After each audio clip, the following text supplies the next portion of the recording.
So today we're going to start a two-part series where we're going to take a look at what it means to be a man and what it means to be a woman. But before we get started, hit the music. We must be swift as a coursing river, with all the force of a great typhoon. Discussing what it means to be a man is really kind of difficult because being a man is kind of vaguely defined. Like, we know that men are supposed to be tough and strong and brave and courageous. We know that they're supposed to be confident even when, they really shouldn't be. We know that men are supposed to grow awesome beards. We know that men are supposed to be able to fix things with their hands. We know that men aren't allowed to feel pain. You're hit.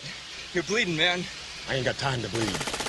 Men are supposed to challenge themselves to get stronger by picking up big, heavy things. And we kind of have this social, cultural idea that all men are somewhere in there supposed to be this really brave and noble warrior.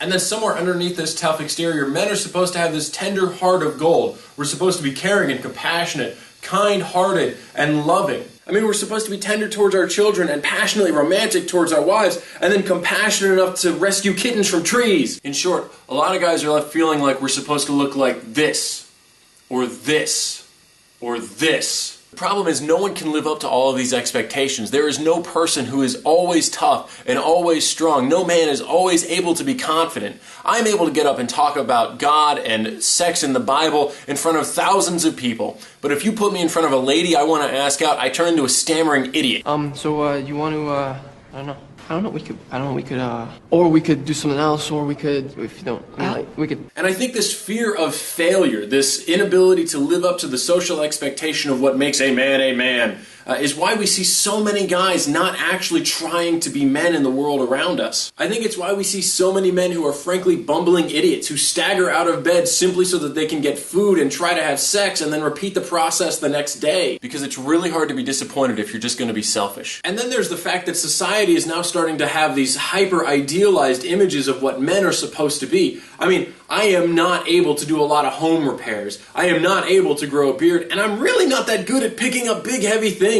So, am I still a good man? Am I still a man? The thing is that we need to understand that God had something very specific in mind when God created a man and when God created a woman, and He created them unique from each other. It isn't that men are stronger or smarter than women. It's that we use our intelligence and our strength in different ways because there are different needs in the world. I think God understood that there would be times in the world where we need both masculine and feminine forms of strength. So to you men out there, I want you to understand something. You were created in the image of the Most High God. You have a purpose unique to you as a man because of that. Maybe it's some grand adventure or some long arduous journey, or maybe you're simply supposed to be a good, loving father and husband. In all of these cases, it takes incredible strength, it takes incredible courage, and it takes incredible tenacity to accomplish all of these things. And you don't need an awesome beard or the ability to build a canoe with your bare hands or to be as strong as a superhero. You just need to be willing to be there for others. But maybe you have some thoughts about what makes a man uniquely a man. Go ahead and leave those in the comments down below. Next week I'm talking about women, so if you have anything in mind that you want me to talk about, go ahead and leave those in the comments down below. If you've liked what I've said, go ahead and hit the subscribe banner. And remember, I love you and there is nothing you can do about it.